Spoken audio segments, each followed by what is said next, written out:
இந்த காலை வேளையில் நான் பேச இருக்கிற தலைப்பு தனிமையில் கர்த்தரோடு உறவாடுங்கள். தனிமையில் கர்த்தரோடு உறவாடுங்கள். ரட்சிக்கப்பட்டு அமர்ந்திருக்கிற நாம் ஒரு காரியத்தை புரிந்து கொள்ள வேண்டும். நம்முடைய வாழ்க்கையில் தனிமை என்பது ஒன்று. நம்ம வாழ்க்கையில் தனிமை என்கிற ஒரு காரியம் நிச்சயமாய் வரும். அது எப்போ வரும், எப்படி வரும்னு யாராலையும் என்ன பண்ண முடியாது, சொல்ல முடியாது. நம்ம வாலிப பிரயாசத்துலேயும் வரும், ஏன் நம்ம சிறு பிள்ளையாக இருந்தாலும் நமக்கு வரும், ஏன் நம்ம முதிர் வயதை தொட்டாலும் வரும், ஏன் நல்ல நடுத்தர வயதில் நம்ம ஓடிக்கொண்டு இருக்கும் போதும் இந்த தனிமை என்கிற காரியம் நம்மளை என்ன பண்ணும், சூழ்ந்து கொள்ளும். இங்கே ரட்சிக்கப்பட்டு அமர்ந்திருப்பீங்கன்னா ஒரு விஷயத்தை புரிந்து கொள்ளுங்கள். தனிமை ஒரு மனிதனை உயர்வுக்கு கொண்டு போதா இல்லை தாழ்வுக்கு கொண்டு போதான்றத அந்த மனுஷன் தான் என்ன பண்ணுறாங்க, முடிவு பண்ணுறாங்க. நம்ம உயரமான ஸ்தலத்திற்கு நம்மளோட தனிமை நம்மளை என்ன பண்ணுமா, உயர்த்துமா? சில நேரம் அதே தனிமை நம்மளை தாழ்வான பள்ளத்தாக்கை நோக்கி என்ன பண்ணுமா, போக வச்சிருமா? ஆதியாகமம் 2வது அதிகாரம் 18வது வசனம். பின்பு தேவனாகிய கர்த்தர் மனுஷன் தனிமையா இருப்பது நல்லதல்ல. நல்ல கவனிங்க, மனிதன் தனிமையாய் இருப்பது நல்லதல்ல. இது ஒரு ஊழியக்காரனாய் நான் சொல்லலை. தேவன் ஆதாமையும் ஏவாளையும் உண்டாக்கி இப்படிப்பட்ட காரியத்தை என்ன பண்ணுறார், சொல்கிறார். ஆதாமை உண்டாக்கிட்டு ஆதாம் தனியாக இருக்கிறான், தனிமையாக இருப்பது நல்லதில்லைன்னு சொல்லிட்டு ஏவாளை என்ன பண்ணுறாரு, உண்டாக்குறார்.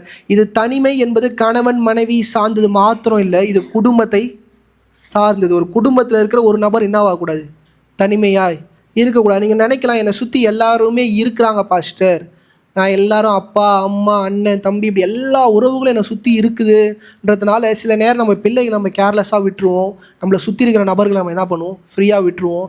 ஆனால் நம்ம பிள்ளைகளும் சரி, நம்ம குடும்பத்தில் இருக்கிற யாரோ ஒரு நபர் அந்த தனிமை என்கிற பள்ளத்தாக்கை நோக்கி போய் கொண்டிருப்பாங்க. நம்மளால் என்ன பண்ண முடியாது, உணர முடியாது.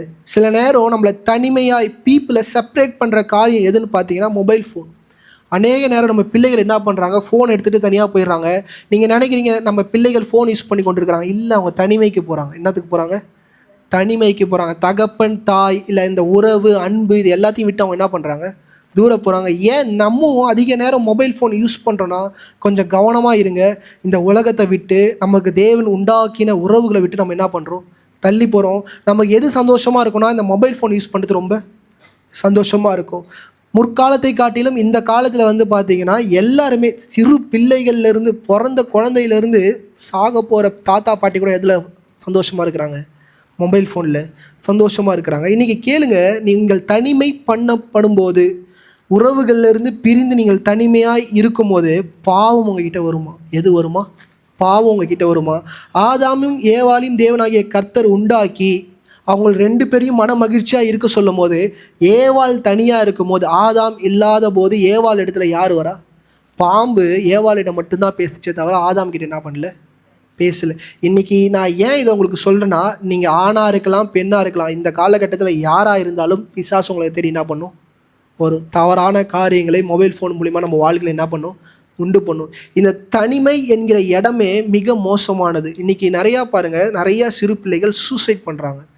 ஏன்னா அந்த கேமில் வச்ச டாஸ்க்கை அவங்களால முடிக்க முடியல. அதனால் என்ன பண்ணு, நீ போய் செத்துடுன்னு அந்த கேமில் இருக்கிறது சொல்லுச்சுன்னு சொல்லி அந்த பிள்ளைங்க மாடியிலேருந்து குதிக்கிற காரியம்லாம் இருக்குது.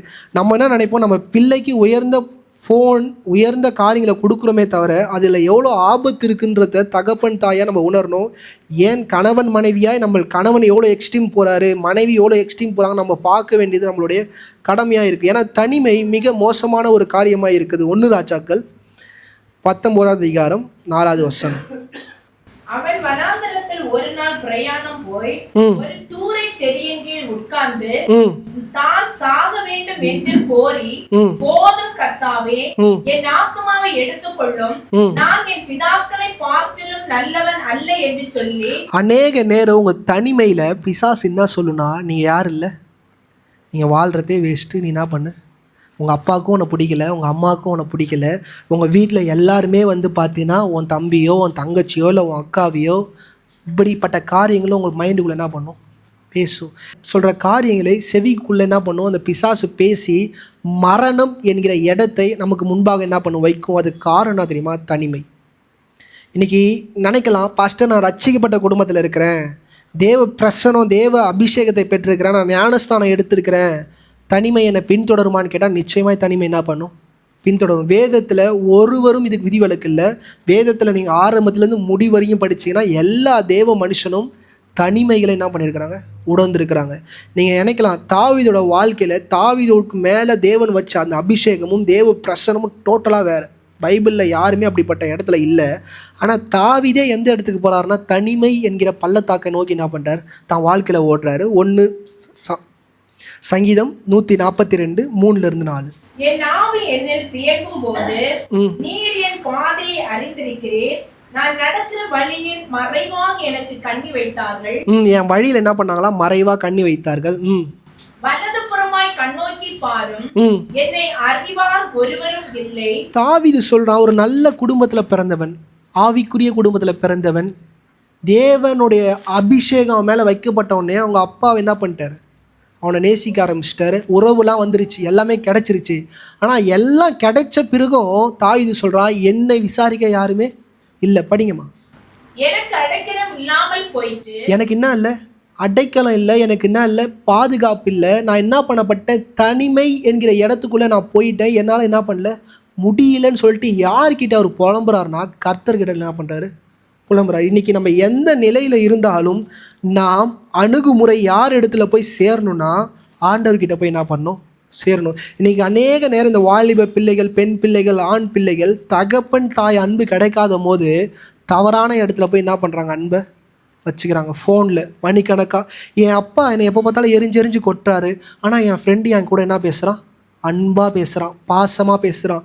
நீங்கள் உங்கள் வேலை பிஸியில் ஓடுறீங்க, உங்கள் பிள்ளை என்ன வார்த்தையை பேசி கொண்டிருக்குன்ற கவனிக்கிற இடத்துல நீங்கள் என்ன பண்ண மாட்டீங்க, இருக்க மாட்டீங்க. நான் இந்த வசனத்தை ஏன் உங்களோட பேசுகிறேன்னா, தனிமை எல்லாரையும் தொடும். அந்த வயசு, அபிஷேகம் பண்ணப்பட்டவன், வேத வாக்கியம் எவ்வளோ தெரியும்லாம் என்ன பண்ணாது சொல்லாது. ஏன்னா அப்போஸ்தலனாகிய பவுல் சொல்கிறார் 2 தீமோத்தேயு 4 அதிகாரம் 16 வசனம்.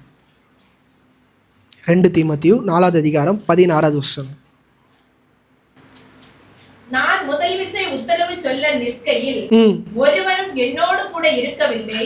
பாருங்க, அப்போஸ்தலனாகிய பவுல் தெளிவாக சொல்றாரு, யாருமே என் கூட என்ன பண்ணல இல்லை. நான் பெரிய தேவ மனுஷன்தான், பெரிய அற்புதங்கள்லாம் நான் பண்ணிட்டேன், ஆனால் என் கூட என்ன பண்ணல யாருமே இல்லை. இன்றைக்கி அநேக நேரம் தேவனாகிய கர்த்தர் உங்களை செப்பரேஷன் பண்ணும்போது, உங்களை தனிமைப்படுத்தும் போது நீங்கள் என்ன பண்ணுறீங்கன்றதை யோசிச்சு பாருங்கள். கையில் மொபைல் ஃபோன் எடுக்கிறீங்களா, ஜெபம் பண்ணுறீங்களா? உங்கள் பிரச்சனைக்கு, உங்கள் போராட்டத்திற்கு எது தேவைன்னா ஜெபமும் ஆண்டவருடைய உறவும் தான் மிக மிக முக்கியம். தாவீது அப்படிப்பட்ட காரியத்தை என்ன பண்ணுறாரு.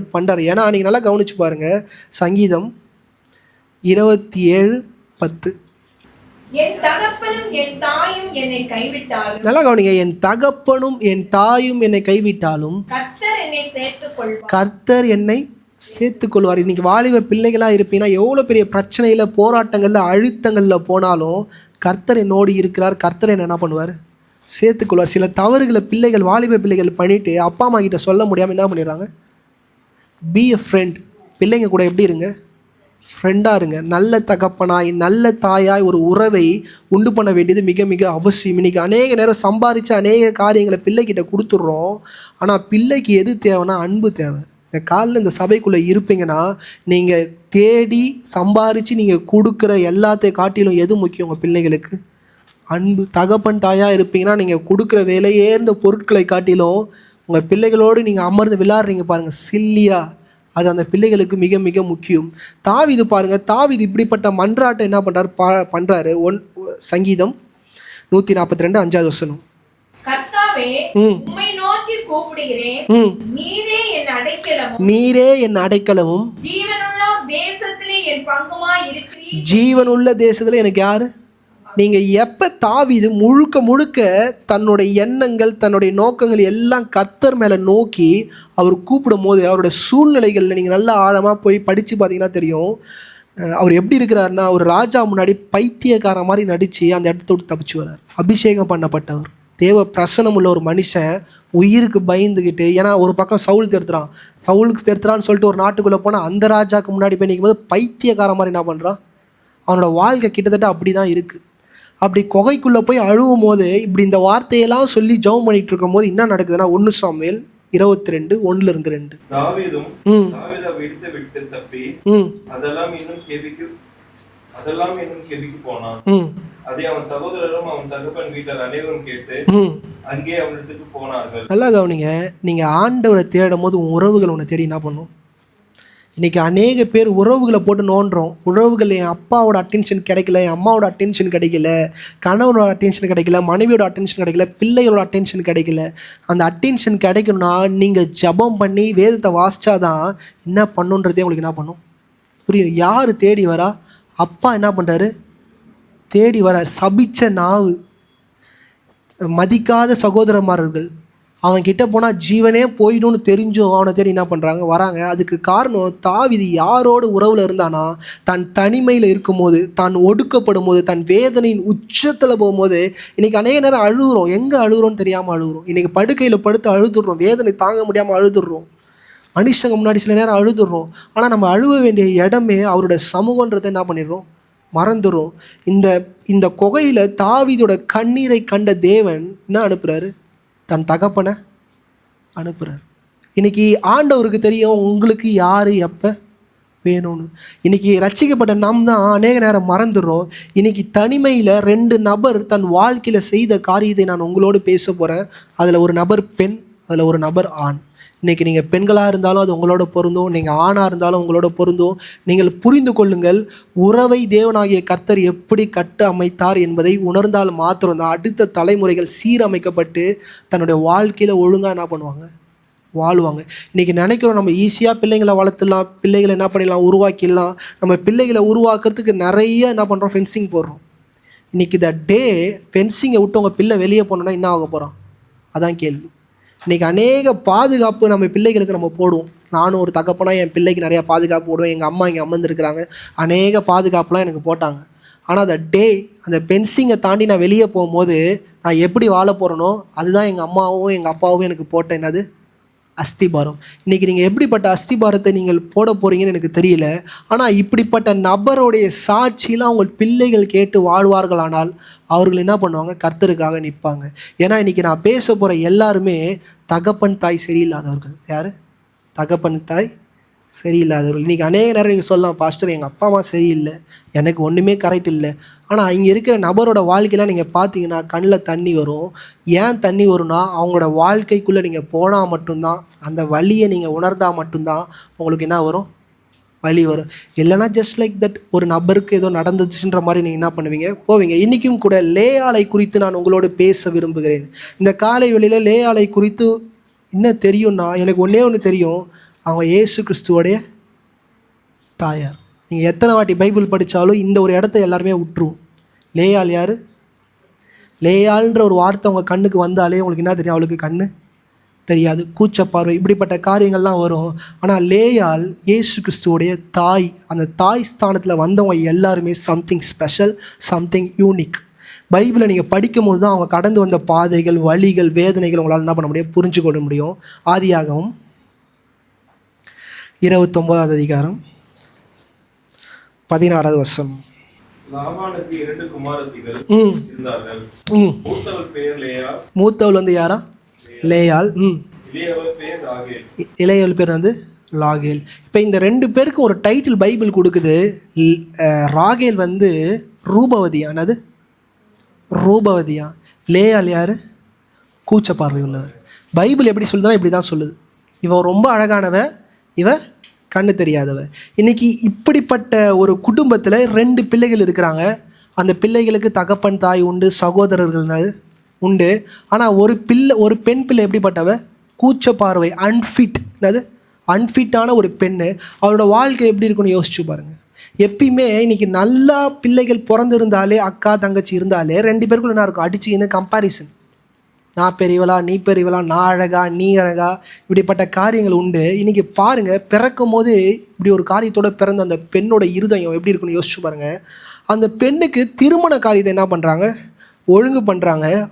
29வது அதிகாரம் 23, 24, 25. அந்த ராத்திரியிலே அவன் தன் குமாரத்தியாகிய லேயாளை அழைத்து கொண்டு போய் அவனிடத்தில் விட்டான். அவளை அவன் சேர்ந்தான். லாமா தன் வேலைக்காரியாகிய சில்பாளை தன் குமாரத்தியாகிய லேயாளுக்கு வேலைக்காரியாக கொடுத்தான். நல்லா கவனிங்க. ராத்திரியில் அந்த இடத்துக்கு போக வேண்டியது ராகேல். ஆனால் லேயால அப்பா என்ன பண்ணுறாரு? உள்ளே அனுப்புகிறாரு. நீங்கள் அந்த லேயாளாக இருக்கிற அந்த இடத்துல இருந்து யோசிச்சு பாருங்கள், உங்களோட வேதனை எப்படிப்பட்டதாக இருக்கும், அந்த வலி எவ்வளோப்பட்டதாக இருக்கும். சொந்த தகப்பன் சொந்த தாய் தன்னை என்ன பண்ணல, புரிஞ்சிக்கல. ஒரு குடும்பத்துக்குள்ளே தான் இருக்கிறாங்க, அவங்களையும் 10 மாதம் சுமந்து தான் என்ன பண்ணாங்க, பெற்றாங்க. ஆனால் அவங்களோட வலி என்னென்னு தகப்பனும் புரிஞ்சிக்கல, தாயும் புரிஞ்சிக்கல, ஏன் கூட பிறந்த சகோதரனும் என்ன பண்ணல, புரிஞ்சிக்கல. அப்பா நீ பண்ணுறது தப்புன்னு ஒரு ஆண் பிள்ளையும் என்ன பண்ணல, வாய் திறந்து கேட்கல. ஆனால் ஒரு விஷயம் நல்லா கவனிச்சு பாருங்கள். ஆதியாகமம் 31 அதிகாரம் 1 வசனம். பின்பு லாபானுடைய குமாரர் எங்கள் தகப்பனுக்கு உண்டானவைகள் யாவையும் யாக்கோபு எடுத்துக்கொண்டார் என்றும். நல்லா கவனிங்க. சொத்துனா மட்டும் என்ன பண்ணுவானுங்க, முன்னாடி சகோதரர்கள் தன் பெண் பிள்ளையை பாதுகாக்க வேண்டிய இடத்துல இருக்கிற தகப்பனுக்கு அப்புறம் யாருன்னா அண்ணனுங்களும் தம்பிங்க. நம்ம கூட பிறந்த அண்ணனுங்களும் தம்பிங்க தான் யாருக்கு பொறுப்பு, பெண்களுக்கு பொறுப்பு.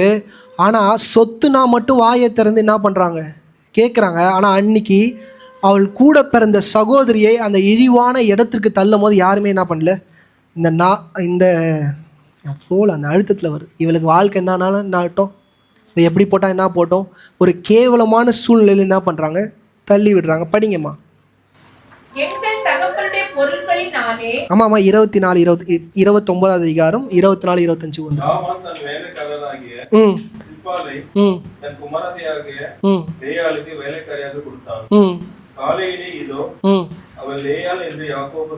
நல்லா கவனிங்க. காலையில் தெரியும், லேயாளுக்கு தெரியும், ஒரு ஒரு ஒரு ஃபஸ்ட்டு டே வித் ஹஸ்பண்ட், அடுத்த நாள் வந்து மன நிறைவான ஒரு இடத்துல எல்லா பெண்களும் வருவாங்க. ஆனால் இந்த பெண்ணுக்கு மட்டும் தெரியும், காலைல எழுந்த உடனே எனக்கு என்ன இருக்குது, பிரச்சனை இருக்குது. அந்த அந்த நைட்டில் இருக்கிற மொத்த அந்த மணி நேரத்தையும் நீங்கள் யோசிச்சு பாருங்கள், அவளுக்கு எவ்வளோ வேதனையாக இருந்திருக்கும். யாக்கோபு ஜாலியாக இருக்கிறார், ஆனால் பெண்ணோட இடத்துலேருந்து யோசிச்சு பாருங்கள், ஃபியர், ஒடுக்கப்பட்டு இருக்கிறா, அழுத்தப்பட்டு இருக்கிறா. புருஷங்கிட்ட கூட அவள் என்ன பண்ணல, வாயை திறந்து சொல்ல முடியல, நான் யார் இல்லை, ராகேல் இல்லை, நான் லேயாள்ன்றதை என்ன பண்ண முடியல, சொல்ல முடியல. இப்படிப்பட்ட ஒரு அழுத்தத்தில் இந்த பெண்ணோட வாழ்க்கையை தான் நம்ம என்ன பண்ண போகிறோம், பார்க்க போகிறோம். இன்றைக்கி நல்லா கவனிங்க, இப்படிப்பட்ட சூழ்நிலையில் நம்ம கடந்து போகிறதே இல்லை.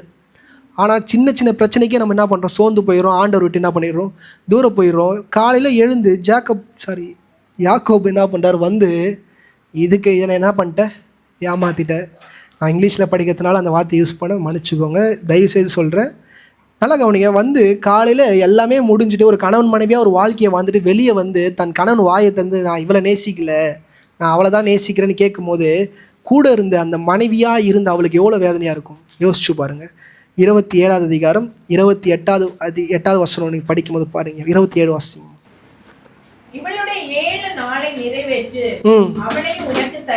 நல்லா கவனிங்க.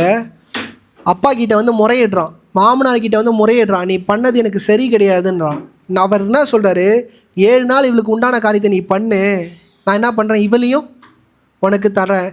யாக்கோபும் லேயாளும் வாழ்ந்தது வெறும் 7 நாட்கள், கணவன் மனைவியாக எந்த போட்டியும் இல்லாமல் எந்த சச்சரவும் இல்லாமல் வாழ்ந்தது எத்தனை நாள். மனைவி பின்னாடி இருக்கிறா, புருஷன் முன்னாடி இருக்கிறான். அப்பா என்ன பேசுகிறாரு, நீ 7 நாள் மட்டும் வாழ்ந்துரு, அடுத்த பொண்ணை நான் என்ன பண்ணிடுறேன் உனக்கு கொடுத்துறேன். அந்த அதிகாரத்தை படிங்கம்மா. அப்படியே யாக்கோபு இவளுடைய 7 நாள் நிறைவேற்றினான். அப்பொழுது தன் குமாரத்தியாகிய ராகேலை அவனுக்கு மனைவியாக கொடுத்தான். எல்லாரும் பைபிள் படிக்கும்போது நினைச்சுக்கிறாங்க 7 வருஷம் இவளுக்காக வேலை செஞ்சது போல 7 வருஷம் அவளுக்காக வேலை செஞ்ச பிறகுதான் கொடுத்தாங்கன்னு. இல்லை, இவ்வளோ சீப்பான ஒரு தகப்பன் கிடையவே கிடையாது. எல்லாரும் பைபிள் படிக்கும்போது என்ன நினச்சோம், 7 வருஷம் லேயாளுக்காக இவர் வேலை செஞ்சார், அடுத்த 7 வருஷம் பண்ணிட்டு தான் ராகேல் என்ன பண்ணார், கல்யாணம் பண்ணாங்கன்னு நினைக்கிறேன். அப்படிலாம் அங்கே நடக்கலை. அடுத்த 7 நாள் லேயாளை கல்யாணம் பண்ணி முடிச்ச அடுத்த 7ஆவது நாள் இவளை என்ன பண்ணுறாரு, கல்யாணம் பண்ணி வைக்கிறாரு. எவ்வளோ வேதனையாக இருக்கும் பாருங்கள் ஒரு பெண் பிள்ளைக்கு. ஏன் தங்கச்சி கூட இவளை என்ன பண்ணல, புரிஞ்சிக்கல. ஏதோ நடந்துருச்சு, அக்காவோட வாழ்க்கை நல்லா இருக்கணும்னு அவன் என்ன பண்ணல, சுற்றி இருக்கிறவங்க யாருமே அவளை புரிஞ்சிக்கல. ஒரு குடும்பத்திற்குள்ளே தனிமையாய் அவள் பட்ட வேதனை அதிகம். நான் இன்றைக்கி சொல்கிறேன், இப்படிப்பட்ட வேதனைகளுக்குள்ளே நீங்கள் கடந்து போகும்போது யோசிச்சு பாருங்கள் உங்களுக்கு எப்படி இருக்கும். இன்றைக்கி சில நேரம் நீங்கள் கேட்டலாம், யாக்கோபுக்கு எங்கே போச்சு புத்தி, உள்ளே போகும்போது யாக்கோபு பார்த்துருக்கணுமே, அவன் என்ன பண்ணிட்டான், தப்பு பண்ணிட்டான். இன்றைக்கி நிறைய நேரம் சொல்லுவாங்க, அது எப்படி பாஸ்டர் ஏமாதி தலையில் கட்டி வச்சுட்டா நாங்கள் என்ன பண்ணுறது, நாங்கள் அடுத்த ஆப்ஷன் போய் தானே ஆகணும். இப்படி பேசினாலும் இன்றைக்கி யோசிச்சு பாருங்கள், பைபிள் சொல்லுது லேயாள் யார், கூச்சப்பார்வை. நான் இன்றைக்கி சொல்கிறேன், லேயாலையும் சரி ரேச்சல் ராகேலையும் சரி நீங்கள் ஒன்றா வச்சிங்கன்னா ஒரு குறையும் உங்களால் சொல்லவே முடியாது. பைபிள் படி உங்கள் 2 பேரையும் ஒன்றா வச்சிங்கன்னா ஒரு குறையும் என்ன பண்ண முடியாது, சொல்ல முடியாது. 2 பேருமே அவ்வளோ அழகாக இருப்பாங்க. யாராச்சும் வந்து இவங்க அழகுன்னு சொன்னாங்கன்னா அவங்களுக்கு என்ன தெரில, கண்ணு தெரில. ஏன்னா நான் உங்களுக்கு சொல்கிறேன், யாசீர் புஸ்தகம் 28வது அதிகாரம் 28வது வசனம். பைபிளில் தேடாதீங்க, பைபிளில் கிடையாது, வாசிமா. பின்பு கர்த்தர் லாபானின் மனைவி அதினாளை நினைவு கூர்ந்தார். நல்லா கவனிங்க, இது ரட்சிக்கப்பட்ட குடும்பமானு கேட்டால் ரட்சிக்கப்பட்ட குடும்பம். யார் ரட்சிக்கப்பட்டவங்கன்னா அம்மா ரட்சிக்கப்பட்டவங்க, அப்பா ரட்சிக்கப்படாதவங்க. அம்மா கிட்ட வந்து யார் பேசுகிறா, கடவுள் பேசுகிறார். படிங்கம்மா. அவள் கர்ப்பவதியாகி இரட்டை மகள்களை பெற்றாள். அவள் என்ன மகளை பெற்றாள்? ட்வின்ஸ். 2 பேருமே ஜெராக்ஸ் காப்பி. என்னது, இவள் அழகில்லை அவள் அழகுன்னு சொல்லிக்கிறாங்க, ஒன்றுமே கிடையாது. அநேக பாஸ்டர்ஸ் என்ன சொல்கிறாங்க, நல்லா குடிச்சிட்டு அவர் போய் என்ன பண்ணார், உள்ளே போனார். பக்கத்தில் நிற்க வச்சா யாருக்குமே தெரியாது யார் வந்து. அங்கே பாருங்கள், அந்த ஃபோட்டோலையும் தெளிவாக தெரியும், 2 பேருமே ஒரே மாதிரி தான் இருப்போம், அச்சல். இன்றைக்கி பாருங்கள் ஏதோ ஒன்று கிடச்சிருச்சுன்னு அவர் அக்செப்ட் பண்ணிக்கல. எனக்கு என்ன வேணும், ஏன்னா காலையில் எழுந்து உடனே அவள் பெட்டை விட்டு வெளியே எழுந்து எங்கேயாச்சும் நடந்து போனால் அவளுக்கு என்ன தெரியாது, கண்ணு தெரியாது. எல்லாரும் நினைக்கிறாங்க ஆஃப் பிளைண்ட் அப்படிலாம் சொல்கிறாங்க. அவள் ரியலாக அவளுக்கு உண்டான வேலையை அவளால் என்ன பண்ண முடியாது, செய்ய முடியாது. நீங்கள் நல்லா கவனிங்க, அக்கா இருக்கும்போது யார் தள்ளி மொண்டை வெளியே வருவானா, தங்கச்சி தான் என்ன பண்ணுவா, யாக்கோபு தங்கச்சி தான் பார்ப்பார். இன்றைக்கி இவங்க 2 பேருக்கும் நீங்கள் ஒன்றே சொல்லலாம், பாஸ்டர் இதுனா புஸ்தகம் இதெல்லாம் எடுத்து நீங்கள் பேசுகிறீங்கன்னா யோசுவா 10வது அதிகாரம் 13வது வசனம். ஏன்னா நீங்கள் பைபிளே படித்து முடிக்காதனால அடுத்த புக்கெலாம் இன்னும் இருக்கு, அதெல்லாம் நீங்கள் தெரிஞ்சுக்கணும். யோசுவா 10:13. அப்பொழுது ஜனங்கள் தங்கள் சத்துருக்களுக்கு நீதியை சரிகட்ட மட்டும் சூரியன் தரித்தது, சந்திரனும் நின்றது. இது யாசாரின் புத்தகத்தில் எழுதியிருக்கவில்லையா? யோசுவா என்ன சொல்றாரு, இந்த புஸ்தகத்தை எடுத்து பாருங்க, அதுலேயும் என்ன பண்ணியிருக்கு, எழுதியிருக்கு. அத்தன்டிக்காக நீங்கள் இந்த புஸ்தகத்தில் இருக்கிற காரியத்தை என்ன பண்ணலாம், நம்பலாம். 2 பேருமே என்னது, ட்வின்ஸ் தான். ஸோ இங்கே பாருங்கள், ஒரே மாதிரி மனைவி. இன்றைக்கி பாருங்கள், 2 பேரையும் அவர் என்ன பண்ணிட்டாரு, திருமணம் பண்ணிட்டாரு. ஆனால் இவரோட எண்ணம், பாசம், ஏக்கம் யார் மேலே இருக்குது, தங்கச்சி மேலே இருக்குது, அக்கா மேலே திரும்பவே இல்லை. ஆனால் அவகிட்ட எந்த குறையும் கிடையாது. ஒரே ஒரு குறை, கண்ணு என்ன பண்ணல, தெரியல.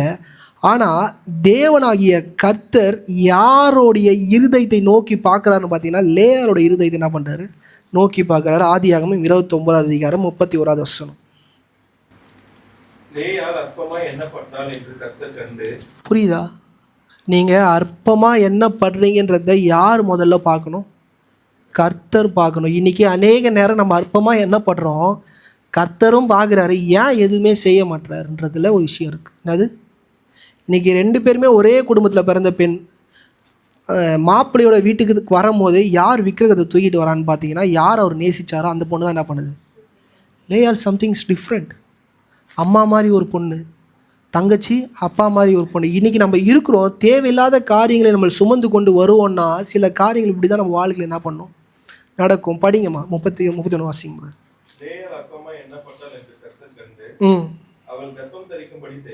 அவள் கர்ப்பம் தரிக்கும்படி என்ன பண்ணாரா, செய்தார். இன்றைக்கி 7 நாள் தான் டிஃப்ரெண்ட். அவளுக்கும் அங்கே என்ன இல்லை, குழந்தை இல்லை, இவளுக்கும் குழந்தை இல்லை. ஆனால் ஆண்டர் முதல்ல கண் நோக்கி பார்க்கும்போது அந்த குடும்பத்தில் தனிமை பண்ணப்பட்ட நபர் என்ன பண்ணுறாரு, நோக்கி பார்க்குறாரு.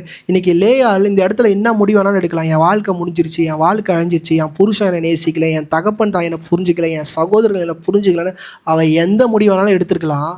ஆனால் கர்த்தர் அவளை காணும் வரை காத்திருந்தார். இன்றைக்கி நான் அந்த சபையில் அமர்ந்திருக்கிற நீங்கள், உங்கள் சுச்சுவேஷன் எப்படி வேணாலும் போகலாம், உங்கள் வேதனை எப்படி வேணாலும் போகலாம். ஆனால் நீங்கள் கர்த்தருக்காக காத்திருப்பீங்கன்னா கர்த்தர் காரியங்கள் என்ன பண்ணுவார், செய்வார். ஆனால் ஒரு விஷயம் சொல்கிறேன், நீங்கள் நினைக்கிற மாதிரி இல்லை, அவர் நினைக்கிற மாதிரி உங்களுக்கு என்ன பண்ணுவார், செய்வார். இன்றைக்கி அடிக்கடி என் மனைவி கிட்ட சொல்லுவேன், உன் விருப்பம்படி செய்வா, என் விருப்பம்படி செய்வா. இந்த வார்த்தை சொன்னோடனே என் மனைவி சொல்கிற ஒரே ஒரு காரியம், உங்கள் விருப்பம்படி என்ன பண்ணுங்கள். அவளுக்கு தெரியும் நான் பெஸ்ட்டாக செய்வேன். இன்றைக்கி நான் ஏன் இந்த வார்த்தையை உங்களுக்கு சொல்கிறேன்னா, கர்த்தர் நமக்கு செய்கிறது எப்படியா இருக்கும், பெஸ்ட்டாக இருக்கும். இன்றைக்கி யாக்கோபுக்கு நீங்கள் நினைக்கிறீங்க, வாக்கு தத்தம் பண்ணி யாக்கோபு வனாந்தரத்தில் படுத்திருக்கும் போது அவனோடு பேசின தேவன் யாரை சூஸ் பண்ணார், லேயால். சபை நீங்கள் நல்லா வேதம் வாசிப்பீங்கன்னா உங்களுக்கு தெரியும், ஆண்டவர் வச்ச ப்ராப்பர்ட்டி யார், லேயால். ஆனால் இவர் யாக்கோபு என்ன பண்ணிட்டார், தேவையில்லாத ஒரு காரியத்தை என்ன பண்ணிட்டார், உள்ளே கூட்டின்னு வந்துட்டார். ஏன் நான் உங்களுக்கு சொல்கிறேன்னா, ஆதியாகமம் 29வது அதிகாரம் 32 to 35. லேயாள் கர்ப்பவதியாகி குமாரனை பெற்று கர்த்தர் என் சிறுமையை பார்த்தருளினார். ம் இப்பொழுது என் புருஷன் என்னை நேசிப்பார் என்று சொல்லி நல்லா கவனிங்க. முதல் குழந்தை பிறக்குது, அவர் என்ன பேர் வைக்கிறா? புருஷன் என்ன நேசிப்பார். அவள் இருதயம் பாருங்கள். ஃபஸ்ட்டு குழந்தை பிறக்குது, புருஷன் என்ன பண்ணல? சோர்ந்து போனாளா? சோர்ந்து போகவே இல்லை. பேர் என்ன வைக்கிறாரு? ரூபன். இன்றைக்கி பேர்லாம், அந்த வைக்கிற பேர்லாம் அதெல்லாம் வாக்குத்தத்தம் உள்ள பேர். இன்றைக்கி அந்த பேர் வச்சவங்களுக்குலாம் தெரியும் அவங்க அம்மா எப்படி கடந்து போனாங்க. இன்றைக்கி நிறைய பேர் ரூபன் பேர் வைப்பாங்க. அந்த ரியலான அந்த அர்த்தம் என்னன்னா, the pain they go through. படிங்கம்மா, படிங்க பிரதர். மறுபடியும் அவள் கர்ப்பவதியாகி மறுபடியும் அவள் என்ன பண்ணுறா? கர்ப்பவதி அவரா? படிங்க பிரதர். குமாரனை பெற்று நான் அற்பமாய் எண்ணப்பட்டதை கர்த்தர் கேட்டருளி இவனையும் எனக்கு தந்தார் என்று சொல்லி இவனுக்கு சிமியோன் என்று பெயரிட்டார். படிங்க பிரதர். பின்னும் அவர் கர்ப்பவதியாகி ஒரு குமாரனை பெற்று என் புருஷனுக்கு 3 குமாரனை பெற்றபடியால் அவர் இப்பொழுது என்னோட சேர்ந்திருப்பார் என்று சொல்லி என்னோட சேர்ந்திருப்பார் என்று சொல்லி 3வது குழந்தையே பிறக்க போது புருஷன் என்ன பண்ணல? Just using. அந்த பொண்ணோட வாழ்க்கையை யோசிச்சு பாருங்க. யாக்கோபு எப்படி மோசமான ஒரு மனுஷன். ஜஸ்ட் யூஸ் பண்ணுறாரு. என் ஒய்ஃப் அடிக்கடி கேட்பா, இவர் தான் அது பண்ணிட்டாலும் இவர்கிட்ட மட்டும் ஏன் குழந்தை பெற்றுக்கிறான்? அந்த ரீசன் வந்து 2 பேருமே ஒரே மாதிரி தான் இருப்பாங்க. ஒரு வித்தியாசமும் கிடையாது. அவளுக்கு கண்ணு தெரியும், இவளுக்கு கண்ணு தெரியாது. பார்வையில் கூட ஒரு மனுஷனால் பார்த்து அவள் கண்ணில் வந்து புற இருக்குன்னு என்ன பண்ண முடியாது, சொல்ல முடியாது. அவளை நடக்க விட்டால் தான் என்ன பண்ணுவா? தத்துவா. படிங்க பிரதர். என்னோட சேர்ந்திருப்பார் என்று சொல்லி அவனுக்கு லேவி என்று பெயரிட்டார். மறுபடியும் அவள் கர்ப்பவதியாகி ஒரு குமாரனை பெற்று இப்பொழுது கர்த்தரை துதிப்பேன் என்று சொல்லி இப்போது 3 குழந்தை பிறக்கிற வரைக்கும் புருஷன் மேலே என்ன இருந்துச்சு? ஆனால் 4வது குழந்தை பிறக்கும்போது அவள் முடிவு பண்ணிட்டா, டேய் நீ உன் வேலையை என்ன பண்ணு பாரு, என் வேலையை நான் என்ன பண்ணுறேன், இதுதான் வேணும். இன்றைக்கி அடிக்கடி நான் வர்ஷிப் பண்ணும்போது நான் சொல்லுவேன், யார் கை விட்டாலும் எதுக்கெல்லாம் சொல்லுனா, இங்கே லேயால் சொல்கிறா, இதுக்கப்புறம் என் கர்த்தர் தான். என்னது இதுக்கப்புறம் நான் தொங்குற மாதிரிலாம் ஐடியா வேலை. படிங்க பிரதர், சூப்பராக இருக்கும். மறுபடியும் அவள் கர்ப்பவதியாகி குமாரனை பெற்று இப்பொழுது கர்த்தரை துதிப்பேன் என்று சொல்லி அவனுக்கு யூதா என்று பெயரிட்டார். அந்த யூதான்ற பேர் அது எவ்வளோ ஆசீர்வாதமான பேர் தெரியுமா?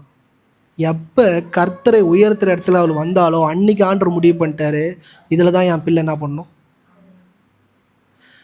கணவனால் ஒதுக்கப்பட்டவள், ஆனால் ஆண்டவர் சொல்கிறாரு, இந்த தாய் வயிற்றில் தான் நான் என்ன பண்ணணும். அவர் சூஸ் பண்ண ஒவ்வொரு தாயும் ஒதுக்கப்பட்டவர்களை உதாசீனப்படுத்தணும். நீங்கள் ராகாப்லாம் எடுத்து பாருங்கள், வேசி தேசத்தினால் ஒதுக்கப்பட்டவங்க. ஆனால் கர்த்தரை நீங்கள் உண்மையாக பிடிப்பீர்கள், ஆனால் உங்களை தூக்கிட்டு வந்து அவர் நிற்க வைக்கிற இடமே என்னது? வேறு இடம். நீங்கள் நல்லா பாருங்கள், பைபிள் எடுத்து நீங்கள் நல்லா படித்து பாருங்கள்.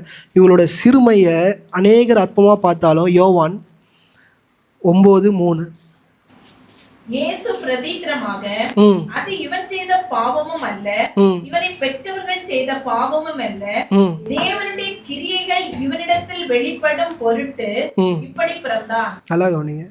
இன்றைக்கி அநேக நேரம் நான் சொல்கிறேங்க, இன்றைக்கி அநேக பிரச்சனைகள் இருக்கலாம், அழுத்தம் இருக்கலாம், போராட்டம் இருக்கலாம். ஆனால் தேவன் நாம் என்ன பண்ணோம், அதில் மகிமைப்படும். உங்களை நினச்சி ஒரு நாளும் என்ன பண்ணாதீங்க, ஃபீல் பண்ணாதீங்க. அநேக நேரம் நான் நிறைய பேரை வாழ்க்கையில் பார்த்துருக்கிறேன், தன்னுடைய குறைகளை பெருசாக பேசுகிற நபர்கள் இருப்பாங்க. இன்றைக்கி நான் சொல்லுவேன், உங்கள் குறைகளை ஷோ ஆஃப் பண்ணுங்கள் எல்லாருக்கிட்டையும். நான் என் பைபிள் காலேஜில் ஒரு நேரத்தில் ஒரு பிரதர்கிட்ட அவரோட கை சும்மின கை மாதிரி இருக்கும், இப்படி இருக்கும். அந்த கையோட வளர்ச்சியும் சின்னது. அந்த அண்ணன்கிட்ட அடிக்கடி நான் பேசுவது, ஒரு வேலைனா முதல்ல வந்து டேபிளை தூக்குவார், ஒரு கை வச்சு என்ன பண்ணுவார், தூக்குவார். சில பசங்களாம் மோக் பண்ணுவாங்க, காமெடி பண்ணுவாங்க அதை வச்சு. ஆனால் அதை பற்றி அவர் கேரே பண்ண மாட்டார். நான் அவர்கிட்ட போயிட்டு நான் ஒரு நாள் பேசினேன், ஆனால் எப்படி இவ்வளோ போல்டாக இருக்கிறீங்க, பின்னாடி காது பட கிரிட்டிசைஸ் பண்ணுறாங்க, ஆனாலும் நீங்கள் என்ன பண்ணுறீங்க இருக்கிறீங்க. அப்போ அவர் சாட்சி சொன்னார். என்ன சாட்சி சொன்னார்னா, அவங்க அப்பா ஊழியத்துக்கு அவர் ஒப்பு கொடுத்து வளர்த்தும் போது ஆண் பிள்ளை, பிறக்கும் போதே கையினது சும்மின கை.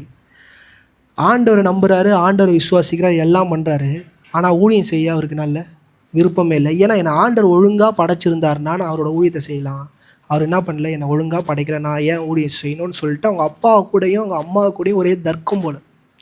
ஒரு நாள் வீட்டில் அவங்க அப்பா, நீ இருந்தால் இரு, இந்த வீட்டில் சாப்பிட்டா சாப்பிடு, இது இந்த காசு பணம் இந்த காரு எல்லாம் கர்த்தர் கொடுத்தது, நீ யார் ஊழியத்தை செய்ய மாட்டேன்றதுக்கு நீ எனக்கு ஆண் பிள்ளையாக வந்தது, நீ செத்துடலாம், என்னது நீ வாழ்கிறதே வேஸ்ட்டுன்ட்டாரான். அவங்க அப்பா ரொம்ப அழுது அவங்க அப்பா கூட எமோஷன் ஆகி சண்டை போட்டு வீட்டில் ஒரு இது பண்ணி அலப்புற பண்ணி இது பண்ணிட்டு போயிட்டு ரூம்குள்ளே போய் கதை சாத்திட்டு இருக்கும்போது அவங்க அம்மா வந்தாங்களாம். அவங்க அம்மா அவரோட காலை பிடிச்சி சொன்னாங்களாம், உன் கை இப்படி இருக்கிறதுக்கு காரணம் யார், நான்னாங்களாம். அப்படியே இருக்கு ஒரு மாதிரி ஆயிடுச்சான். என்னம்மா சொல்கிறேன், விளையாடாதாம்மா, நான் தாண்டா உன்னை 10 மாதம் சுமக்கும் போது உன்னை என்ன பண்ணல, ஒழுங்காக பார்க்கல, நான் பெட்டில் ஒழுங்காக படுக்கலை, நான் ஒழுங்காக என்ன பண்ணல உனக்கான கேர் எடுத்துக்கல, உனக்கான எதுவுமே நான் என்ன பண்ணல. எனக்கு தெரியும் என் தேவன் வயிற்றில் உனக்கு கொடுக்கும்போது உன்னை ஒழுங்காக தான் எனக்கு கொடுத்தாரு. என்னோட கேர்லெஸ்னஸ்னால தான் இப்படி இருக்கிறியே தவிர கடவுள் உன்னை என்ன பண்ணல அப்படி பண்ணலன்னு சொல்லும் போது அவங்க சில இதெல்லாம் சொன்னாங்க. அது என்னால் மறந்து போச்சு. ஆனால் முழுக்க முழுக்க அவங்க அம்மா தான் அந்த கைக்கு காரணம். உடனே அழுது அவங்க அப்பா கிட்டே போய் சரண்டர் ஆகி நான் என்ன பண்ணுறேன், ஊழியத்துக்கு போகிறேன் சொல்லி முடிச்சுட்டு அந்த ஊழியத்தை அந்த ப்ராசஸ்க்குள்ளே அவங்க கடந்து வரும்போது ஆண்டவரோட பேசினாராம், உன் வாழ்க்கையில் உங்கள் அம்மா தப்பு பண்ணிட்டா அதை நீ அக்செப்ட் பண்ணிக்கிற, ஏன் நான் தப்பு பண்ண அதை என்ன பண்ண மாட்டேன், அக்செப்ட் பண்ணிக்க மாட்டேன். அங்கேயே உடஞ்சி அழுது ஆண்டவர்கிட்ட சொன்னாராம், என் ஊழிய பாதையில் எனக்கு எவ்வளோ அவமானம் வந்தாலும், எவ்வளோ கஷ்டம் வந்தாலும், எவ்வளோ பேர் எனக்கு கேவலமாக பேசினாலும் நான் என்ன பண்ண மாட்டேன், உம்மை விட்டு போக மாட்டேன், உண்மை விலக மாட்டேன். இன்றைக்கி அநேக நேரம் லேயாளோட வாழ்க்கை நீங்கள் எடுத்து பாருங்கள். ஒடுக்கப்பட்ட ஒரு வாழ்க்கை, தள்ளப்பட்ட ஒரு வாழ்க்கை, உதாசீனப்படுத்தப்பட்ட வாழ்க்கை. நான் ஏன் உறவுகளை நீங்கள் பாதுகாக்கணும், உறவுகளை ஏன் நீங்கள் போற்றணும்னு அடிக்கடி நான் சொல்கிறேன்னா, லேயாளோட வாழ்க்கையை எடுத்து பாருங்கள். யார் மிகவும் நேசிக்கக்கூடிய ஒரு நபர், ராகேல். லேயாள் அற்பமாக எண்ணப்பட்டவள். ஆனால் லேயாளுக்கு மொத்தம் 6 பிள்ளைகள் பிறக்குது. 6 பிள்ளைகளும் வாக்கு நிறைந்த பிள்ளைகள்.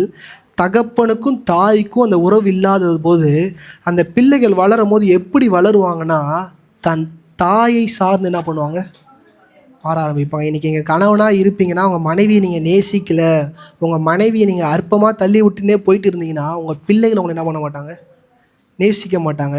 இன்றைக்கி பைபிளில் நீங்கள் நல்லா எடுத்து பார்க்கலாம். யாக்கோபு எவ்வளோ பெரிய அதிகாரத்தில் இருந்தாலும் இன்றைக்கி ஆதியாகமம் 35 அதிகாரம் 19-20 ராகேல் மரித்து பெத்லெகேம் என்னும் எப்ராத்தா ஊருக்கு போகிற வழியிலே அடக்கம் பண்ணப்பட்டார். நல்லா கவனிங்க, போகிற வழியில் என்ன பண்ணிட்டாரா, அடக்கம் பண்ணிட்டார். இன்றைக்கி இந்த சுச்சுவேஷன் நீங்கள் படிச்சுட்டு ஆதியாகமம் 49 அதிகாரம் 31 வசனம், அங்கே ஆபிரகாமையும் அவன் மனைவியாகிய சாராளையும் அடக்கம் பண்ணினார்கள். அங்கே ஈசாக்கையும் அவன் மனைவியாகிய ரெபேக்காளை அடக்கம் பண்ணினார்கள். அங்கே லேயாளையும் அடக்கம் பண்ணினார்கள். யார் அடக்கம் பண்ணாங்களாம்? 50 வசனம், 50 அதிகாரம் 13 வசனம். அவளை கானான் தேசத்திற்கு கொண்டு போய் ஆபிரகாம் மம்ரோக்கு எதிரே இருக்கிற மக்கபேலா என்னும் நிலத்திலேயே தனக்கு சொந்த கல்லறை பூமியாக ஏத்தியனாகிய எப்பிரேயானிடத்தில் வாங்கின நிலத்தில் உள்ள புகையிலே அவனை அடக்கம் பண்ணினார்கள். அதே கோவை, புருஷன் எங்கேயோ மனைவி அங்கே, ஆபிரகாம் எங்கேயோ அங்கதான் யாரு, லேயாள். சாராள் எங்கேயோ அங்கதான் லேயாள். இதுக்கு காரணம் யாரு, பிள்ளைங்க.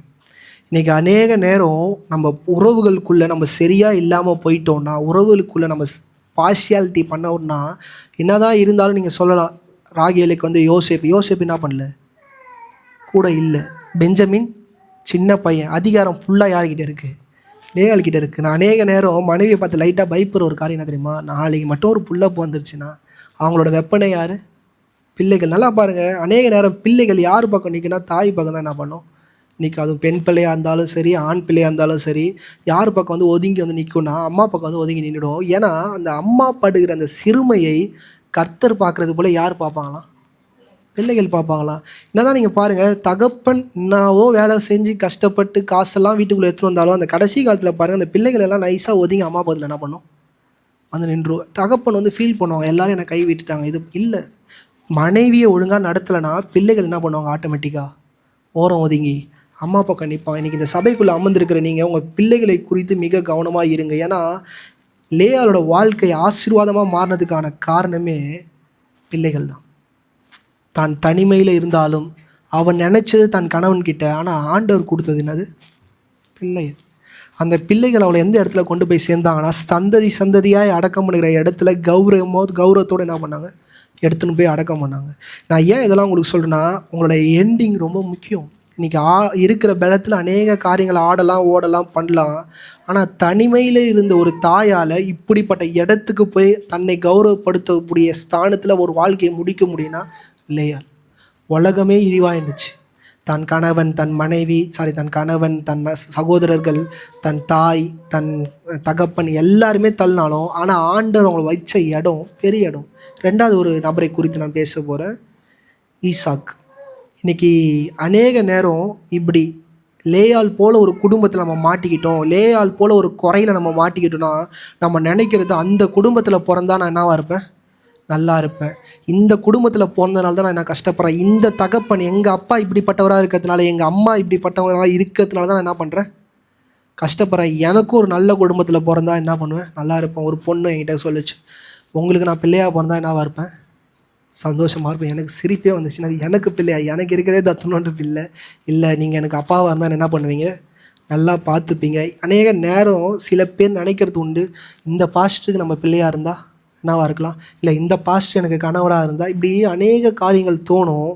ஆனால் அப்படிப்பட்ட காரியங்களை நீங்கள் யோசித்து உங்களை போட்டு குழப்பிக்கொள்வீங்கன்னா, ஆண்டவர் சில காரியங்களை தெளிவாக சொல்கிறாரு. ஈசாக்கோடைய தகப்பன் எப்படிப்பட்டவர்னா, ரோமரின் புஸ்தகம் 4வது அதிகாரம் 16வது வசனம். ஆதலால் சுதந்திரமானது கிருபையினால் இருக்கும்படிக்கு அது விசுவாசத்தினாலே வருகிறது. நியாய பிரமாணத்தை சார்ந்தவர்களாகிய சந்ததியாருக்கு மாத்திரமல்ல, நாம் எல்லோருக்கும் தகப்பனாகிய ஆபிரகாமுடைய விசுவாசத்தை. நல்லா கவனிங்க, ஆபிரகாம் யாரா, விசுவாசத்தின் தகப்பன். ஈசாக்கோட அப்பா எப்படிப்பட்டவனா, விசுவாசத்தோடைய தகப்பன். யாக்கோபு 2வது அதிகாரம் 23வது வசனம். அந்தபடியே ஆபிரகாம் தேவனை விசுவாசித்தான், அது அவனுக்கு நீதியாக எண்ணப்பட்டது என்கிற வேத வாக்கியம் நிறைவேறிற்று.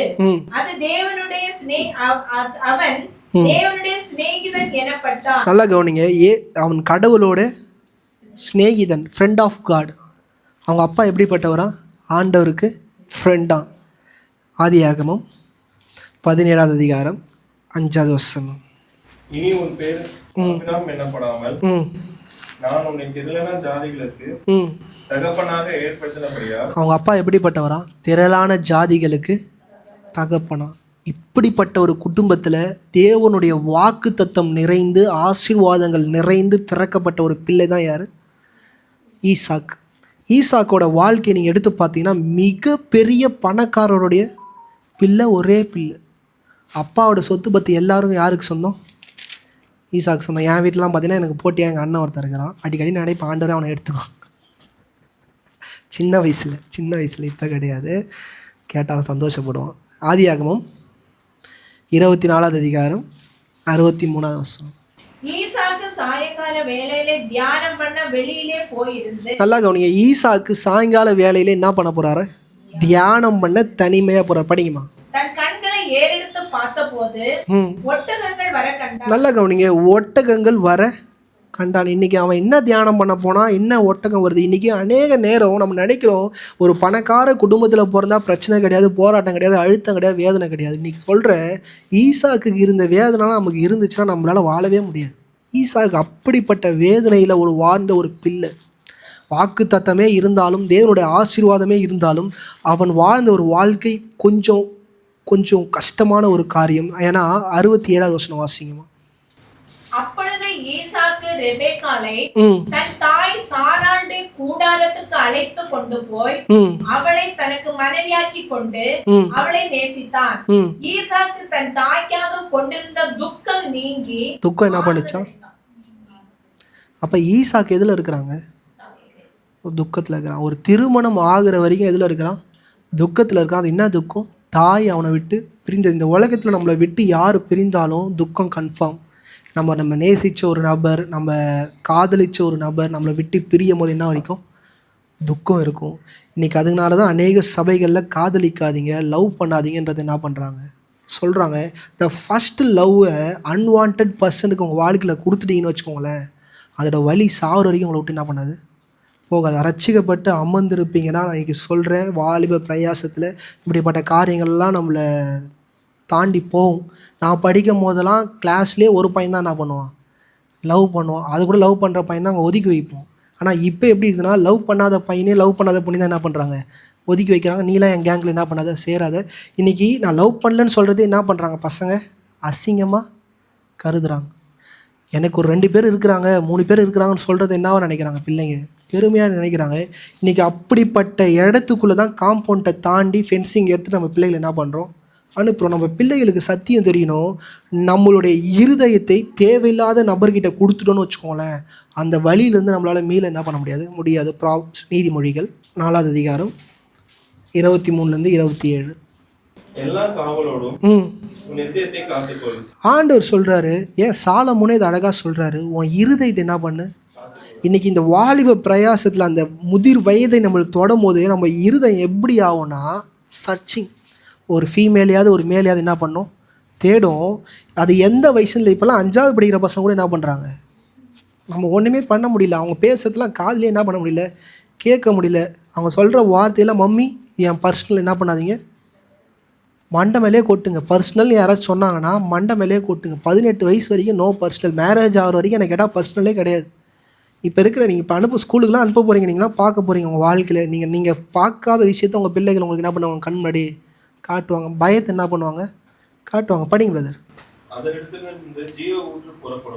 இருதயத்துக்குள்ளே தான் என்ன இருக்கா, பரலோகம் போகிறதுக்கான ஜீவ ஊற்றே உன் இருதயத்துக்குள்ளே தான் இருக்குது. அந்த இருதயத்தை தவறான நபர்கிட்ட கொடுத்துட்டேன்னு வச்சுக்கோங்க, உங்கள் வாழ்க்கை ஃபுல்லாக என்னவாக இருக்கும். படிங்கம்மா. நல்லா கவனிங்க. அந்த ஃபோன் அந்த தனிமையில் அநேக பேச தோணும். என்னது, இச்சையான வார்த்தைகளை, இச்சைக்குரிய காரியங்களை பேச சொல்லிக்கிட்டே இருக்கும்.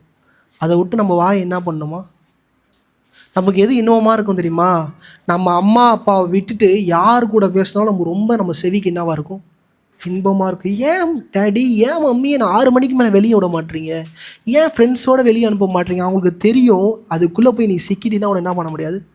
தகப்பன் தாய் வெளியே சொல்ல முடியாமல் பயப்படுகிற பயம் என்ன தெரியுமா, உன் இருதயத்தை நீ விட்டுட்டுனா யாராலையும் என்ன பண்ண முடியாது, காப்பாற்ற முடியாது. ஒரு காரை போய் இடிச்சிட்ட, ஒரு பைக்கை போய் இடிச்சிட்டா உங்கள் அப்பா அம்மாவில் ரெட்டிஃபை பண்ண முடியும், அதை திருப்பி தர முடியும். உன் இருதயத்தை நீ இழந்துட்டு வந்து நிற்கிற பாரு, அதை யாராலையும் திருப்பி கொடுக்க முடியாது. கர்த்தர் சமாதானம் தான் படுத்துவாரே தவிர அதை என்ன பண்ண முடியாது, கர்த்தராலேயே திருப்பி தர முடியாது. நான் ஃப்ராங்காக சொல்கிறேன், பைபிளால் கர்த்தரால் திருப்பி தர முடியாத ஒரு விஷயம், உன் இருதயத்தை நீ இழந்துட்டு போய் அவர்கிட்ட போய் நின்னா அந்த ஸ்கார் உன் வாழ்க்கையில் அது அப்படியே தான் இருக்கும். ஆண்டவர் மன்னிச்சிடுவார், ஆண்டவர் உன்னை ஏற்றுப்பார். ஆனால் அந்த மரண பரியந்த வரைக்கும் நீ பண்ண அந்த தப்பும் உன்னோட இருதயம் உடைக்கப்பட்டது உன் பின்னாடி என்ன பண்ணும், வந்துக்கிட்டே இருக்கும். படிங்க பிரதர்.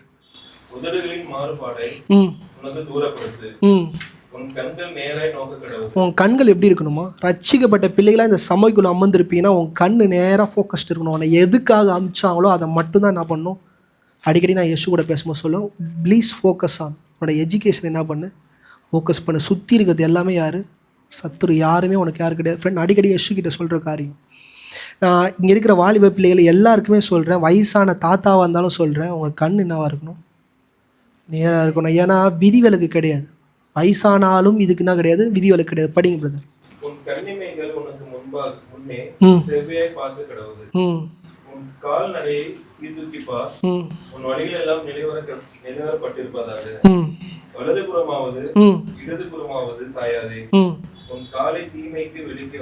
உன் காலை என்ன பண்ணுமா, இன்னைக்கு எது தீமைன்னு நமக்கு தெரியல, அதான் நமக்கு என்னது பிரச்சனை. இன்பமாக இருக்குது பாஸ்டர், நான் பேசுகிறது ரொம்ப இன்பமாக இருக்குது பாஸ்டர். அநேக பெண் பிள்ளைகள், அநேக ஆண் பிள்ளைகள் தன் வாழ்க்கையில் ஒரு ஒடுக்கத்துக்குள்ளே போவதற்கான காரணம் சரியான நேரத்தில் தகப்பன் தாய் திருமணம் பண்ணாததும், சரியான நேரத்தில் அவர்களுக்கு தேவையானதை செய்யாததும். நம்ம அநேக காரியங்கள் செஞ்சிடறோம், ஆனால் அது என் பிள்ளைக்கு தேவையான்றதை முதல்ல லிசன் பண்ண வேண்டியது முக்கியம். நீங்கள் உங்கள் வாலிப பிரயாசத்தில் உங்களுக்கு என்ன தேவைப்பட்டுச்சோ அதை எடுத்துகிட்டு போய் உங்கள் பிள்ளைகிட்ட என்ன பண்ணுறீங்க, கொடுக்குறீங்க. நீங்கள் ரட்சிக்கப்பட்டீங்க அமர்ந்துருப்பீங்கன்னா சரியான நேரத்தில் தவறும் போது பிள்ளைகள் என்ன ஆயிடுறாங்க, தவறுறாங்க. பிள்ளைங்களை கூட உட்காந்து பேசுங்க. ஒரு பிள்ளை ஏதோச்சும் சம்திங் தோணுச்சுன்னா உங்கள் பிள்ளை வந்து உங்கள் அப்பா அம்மா கிட்ட என்ன பண்ணணும் சொல்லணும். எனக்கு ஒரு பொண்ணை பிடிச்சது, நேரம் எங்கள் அம்மா கிட்ட போய் சொன்னேன். என்ன சொன்னேன், அம்மா லவ் பண்ணலாமா வேணாமா. எங்கள் அம்மா ஒரு நார்மலான டீசெண்டான ஒரு வேர்ட் சொல்லி என்ன பண்ணாங்க, திருப்பி என்னை ரிப்ளை பண்ணாங்க. அதோடு நான் பண்ணுறது தப்புன்னு நான் பண்ணிட்டேன், தூரம் வந்துட்டேன். நான் ஏன் இதை சொல்கிறேன்னா, அந்த அளவில் தகப்பன் தாயோடு என்ன பண்ணுங்கள், உறவில் இருங்க. பிள்ளைங்கள் இப்படிலாம் மறைக்குது, இப்படி ஃபோன் இப்படி வச்சுருக்கு, பெரியவங்க இப்படி கிராஸ் பண்ணால் இப்படியா, இப்படி போனால் இப்படியா, உடனே யோசிங்க. உடனே என்ன நம்ம பெற்றெடுத்த பிள்ளையை நம்ம என்ன பண்ணக்கூடாதா. நீங்கள் சந்தேகப்படலைன்னா அநேகர் பேசுகிற இடத்துல உங்கள் பிள்ளைங்க என்ன பண்ணுவாங்க, வந்துடுவாங்க. பிள்ளையை எத்தனை வாட்டி சந்தேகப்பட்டாலும், இன்றைக்கி சொல்கிறேன், உங்கள் அப்பா அம்மா உங்களை எத்தனை வாட்டி சந்தேகப்பட்டாலும் சந்தோஷப்படுங்க. உங்களை பெரியவங்க குத்திக்கிட்டே இருக்கிறாங்களா, ரொம்ப சந்தோஷப்படுங்க. வீட்டில் இந்த மாமியார் இந்த லிஸ்ட்லாம் பார்த்தீங்கன்னா இந்த மாமியார் வந்து அப்படியே ஒடுக்கிக்கினே இருப்பாங்க மருமகளுக்கு ரொம்ப டென்ஷனாக இருக்கும். ஆனால் அதெல்லாம் நல்லது. என்னது நல்லது, ஏன்னா நீங்கள் ஒரு நாள் மாமியார் ஆவீங்க, அப்போ தெரியும். அம்மா உக்காந்தா தப்பு, ஏஞ்சா தப்பு. நீங்களாம் சொல்லுவீங்க, நான்லாம் நல்ல மாமியாராக இருப்பேன். ஃபஸ்ட் கிடையவே கிடையாது. நீங்கள் நல்லது சொல்கிறது தான் அது என்னவாகுது கேட்டதா? சில நேரம் நீ காரில் வரும்போது கூட என் ஒய்ஃப் கிட்ட சொல்லிக்கிட்டே வந்தேன், சில குத்துகிற ஆள் நம்ம கூட என்ன பண்ணணும் இருக்கணும். நம்மளை அவுத்து விட்டாங்கன்னு வச்சுக்கோங்களேன், நம்ம பறக்கிற பறப்பு எங்கேயோ போயிடும். இன்றைக்கி வாலிப பிள்ளைகள் உங்களை அடிக்கிறாங்க, உங்கள் அப்பா அம்மானா சந்தோஷப்படுங்க. அது எந்த வயசானாலும் சரி. நீங்கள் தாத்தாவே அது சாகுற வயசில் உங்கள் அம்மா வீரோடு இருந்து உங்களை அடித்தாங்கன்னா சந்தோஷப்படுங்க. உங்களை அடிக்க தேவனாகி கத்துற ஒரு ஆள் என்ன பண்ணுறாரு வச்சிருக்கிறார். தோளுக்கு மேலே வளர்ந்துட்டா என்ன பண்ணக்கூடாதான்? பிள்ளைய அடிங்க. நான் ஃப்ராங்காக சொல்கிறேன், அடி வாங்குகிற பிள்ளைகள் இந்த சபைக்குள்ளே இருப்பீங்கன்னா சந்தோஷப்படுங்க. எனக்கு தகப்பன் தாயை கர்த்தர் கொடுத்துருக்கிறார். எந்தெந்த பிள்ளைக்கெல்லாம் சோப்பு போடுற அப்பா அம்மா நீங்களாம் வச்சுருக்கிறீங்களோ, தகப்பன் தாய் யார் கொடுக்கல? கர்த்தர் என்ன பண்ணல? கொடுக்கல. உங்களை கண்டிக்கிற தகப்பனாவது தாயாவது உங்கள் வீட்டில் இருக்கணும். இன்றைக்கி ஒரு 10 பேர்கிட்ட எதிர்க்கல, ஒரு 100 பேருக்கு எதிர்க்கல அடிச்சுட்டா தப்பான். என்னது 100 பேர் எதிர்க்கல, 200 பேர் எதிர்க்கல, அம்மாவோ அப்பாவோ ஒரு பிள்ளையை அடிச்சுட்டா தப்பான்? தப்பே கிடையாது. நீங்கள் ரட்சிக்கப்பட்ட பிள்ளையாக இருக்கலாம், உணருங்க. உங்கள் அம்மாவோ உங்கள் அப்பாவோ உங்கள் மேலே கை வைக்கனா இருக்குது, எல்லா அதிகாரமும் உண்டு. உனக்காக அவங்க பட்ட அவமானங்கள் இன்னும் அவங்க வாழ்க்கையில் போய் கேட்டு பாருங்க. அவங்களோட எம்டியாக இருக்கலாம், சேர்மனாக இருக்கலாம், இல்லை ஹெச்ஆராக இருக்கலாம், டிஓ சிஓ, இவங்கெல்லாம் பேசின வார்த்தைகள்லாம் எதுக்காக சகிச்சுக்கின்னு அந்த வேலையை செய்கிறாங்கன்னா உங்களுக்காக தான். அவங்க பட்ட அசிங்கம், அவங்க பட்ட துயரம், அவங்க பட்ட வேதனை எல்லாமே உங்களுக்காக தான். நீங்கள் கஷ்டப்படுத்தும் போது அவங்க அவங்கள லைட்டாக காயப்படுத்தும் போது அவங்க இருதம் என்ன தெரியுமா? அது எங்கள் அப்பா அம்மா சரி கிடையாது, எங்கள் அப்பா அம்மா என்ன கிடையாது, சரி கிடையாது. எங்கள் அப்பா என் கூட என்ன பண்ண மாட்டாரு, டைம் ஸ்பெண்ட் பண்ண மாட்டாரு. எங்கள் அம்மா என் கூட என்ன பண்ண மாட்டாங்க, டைம் ஸ்பெண்ட் மாட்டாங்க. அவங்க ஓடி போய் சம்பாதிக்கிற எல்லாமே உங்களுக்குன்றத நீங்கள் ரியலைஸ் பண்ணும் போது அவங்க கூட என்ன பண்ண மாட்டாங்க, இருக்க மாட்டாங்க. நான் நல்ல அப்பா அம்மாவை பற்றி பேசின்னு இருக்கிறேன். அதனால் உடனே நீங்கள் இப்படிலாம் போய் என்னை வந்து கிராஸ் கொஸ்டின் என்ன பண்ணாதீங்க, கேட்காதீங்க. இன்றைக்கி நல்லா கவனிங்க. அம்மா இறந்து போயிட்டு அவர் எப்படிப்பட்ட துக்கத்தில் ஈசாக்கு வாடிக்கொண்டு இருந்தார்னா, ஆதியாகமம் 21 அதிகாரம் 5வது வசனம். தன் குமாரனாகிய ஈசாக்கு பிறந்தபோது ஆபிரகாம் 100 வயதாயிருந்தான். ஆபிரகாமுக்கு என்னது 100 வயது. 17. அப்பொழுது ஆபிரகாம் முகங்குப்புற விழுந்து நகைத்து 100 வயதானவனுக்கு பிள்ளை பிறக்குமோ? நல்லா கவனிங்க. 100 வயசில் ஆபிரகாமுக்கு என்ன பிறந்துச்சு? குழந்தை பிறந்துச்சு. இதே சேம் வயசுலேயே தான் இந்த இன்சிடென்ட் நடக்குது. படிங்கம்மா, படிங்க பிரதர். 90 வயதான சாராளுக்கு 90 வயதில் என்ன ஆகுது? பிள்ளை பிறக்குது. ஆனால் சாராள் எத்தனை வயசில் அவள் இறந்து போகிறான்னா 23வது அதிகாரம் 1 வசனம். 127 வருஷம்னா கரெக்டாக 37 வயசு ஆகும்போது யார் செத்து போயிடுறா? அம்மா செத்து போயிடுறாங்க. இவருக்கு 40 வயசில் திருமணம் ஆச்சுன்னு எல்லாருக்கும் தெரியும். அப்போனா ஒரு 3 வருஷமாக தன் தாய் இறந்ததில் துக்கத்தை என்ன பண்ணுறாரு? கொண்டாடி கொண்டு தான். தான் நேசித்த நபர் இழந்து போயிட்டார். நல்லா கவனிங்க. இந்த பிரச்சனையை நல்லா யோசிச்சு பாருங்கள். அவங்க அப்பா எவ்வளோ பெரிய பணக்காரு. ஃபஸ்ட்டு வருஷமே கல்யாணம் பண்ணி வச்சுருக்கலாம், 1 மாதத்தில் கல்யாணம் பண்ணி வச்சுருக்கலாம்.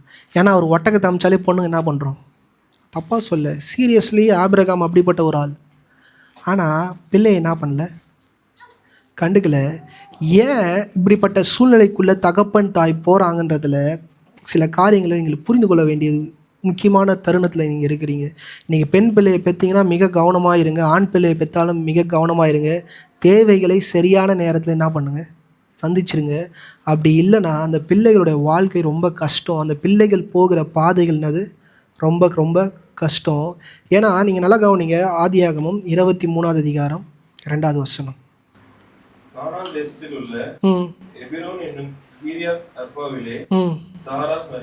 நல்லா கவனிங்க. அவள் இருந்த இடம் வேற இடம். படிங்கம்மா.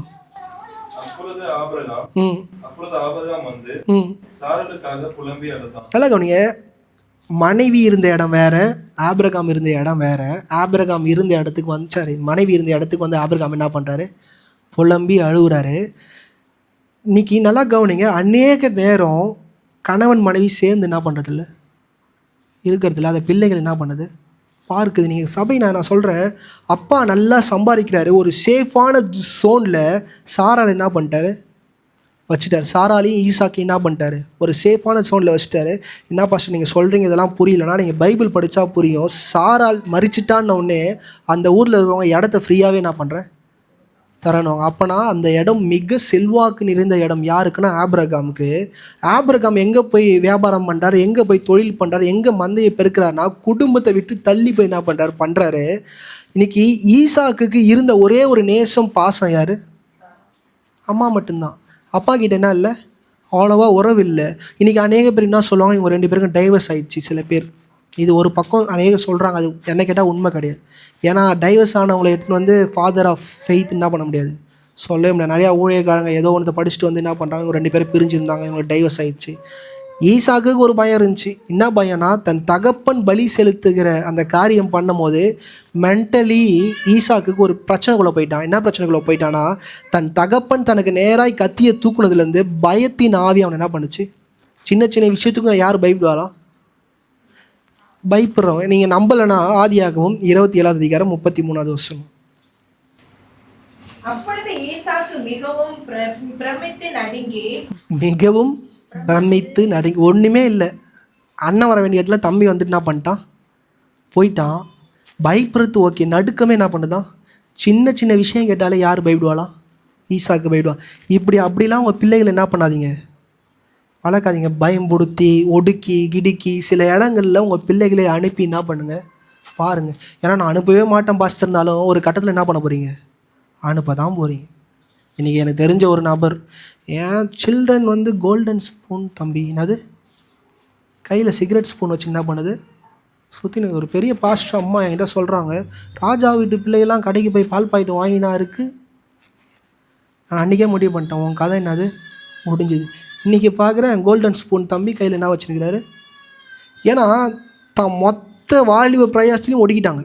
ஒன்றுமே பண்ண முடியல, எதுவுமே கட்டாமல் குதிரைக்கு கடிவாளம் போட்ட மாதிரி போட்டுட்டுன்னு போயிட்டு அவுத்து விட்ட உடனே என்ன பண்ணுறான், காரியங்கள் எல்லாத்தையும் சரி. இன்றைக்கி நல்லா கவனிங்க, அலோ யுவர் சில்ட்ரன். நான் அடிக்கடி எங்கள் அம்மா கிட்டே பேசும்போது, எங்கள் அப்பா கிட்டே என்னை எப்படிமா வளர்த்தீங்க, என்னை எப்படிமா வளர்த்தீங்க, அந்த ஒரு பயம் எனக்கு இருக்குது. ஏன்னா எப்படி என்னை இப்படி வளர்த்தாங்கன்றது எனக்கே நான் பண்ணல தெரியல. அநேக நேரம் நான் உட்காந்து என் லைஃப்பில் சில நேரம் யோசிக்கிற காரியம், எங்கள் அப்பா அம்மா எனக்கு என்ன பண்ணிட்டாங்க.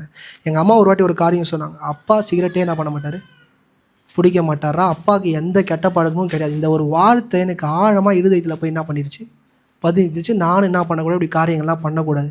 ஆனால் ஒரு பெண் பிள்ளைகிட்ட பேசுனேன், அப்போ தான் தெரிஞ்சுது ஒரு தகப்பன் தாயாக நம்ம என்ன வார்த்தையை பேசணும் பேசக்கூடாதுன்னு புரிஞ்சுது.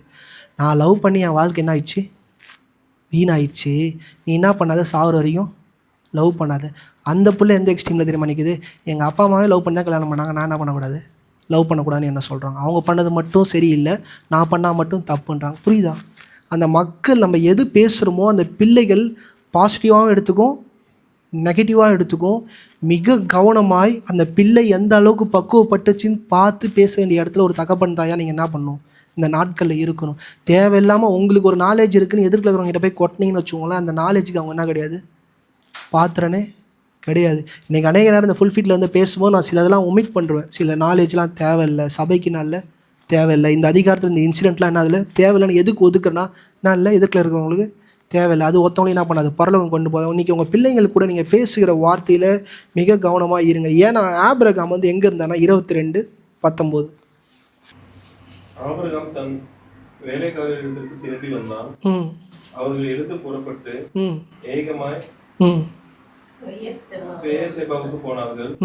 ஆபிரகாம் பெயர்சேபாவிலே குடியிருந்தான். ஆபிரகாம் எங்கே குடியிருக்கிறாரு, புருஷன் ஒரு இடத்துல குடியிருக்கிறது, மனைவி ஒரு இடத்துல குடியிருக்கிறது, இப்படியே இருந்தீங்கன்னு வச்சுக்கோங்களேன். கொஞ்சம் நேரத்தில் உங்கள் பிள்ளைங்களை பாருங்களேன், உங்கள் பிள்ளை என்ன ஆகிடுவாங்க, ஆப்சன்ட் ஆகிடும்.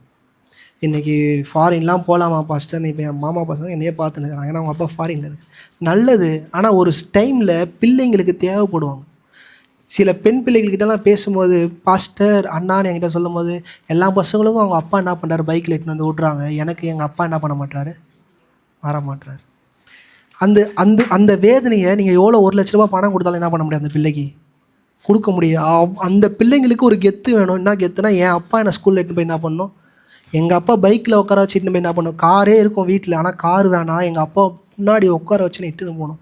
இதெல்லாம் சாட்டிஸ்ஃபை பண்ணுற ஒரு தகப்பன் தாயாக இருங்க. உங்கள் பிள்ளைங்களுக்கு நீங்கள் எவ்வளோ பெரிய வஸ்திரம் கொடுக்குறீங்கலாம் முக்கியம் கிடையாது.